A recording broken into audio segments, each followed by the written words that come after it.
দর্শক দেখতে পাচ্ছেন আমাদের এখানে জামাত শুরু হবে 10টার দিকে। 10টা বাজতেছে এখন।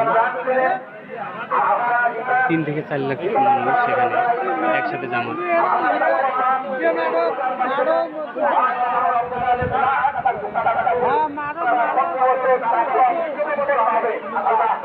এত মানুষ গণার মতো ইয়ে নেই।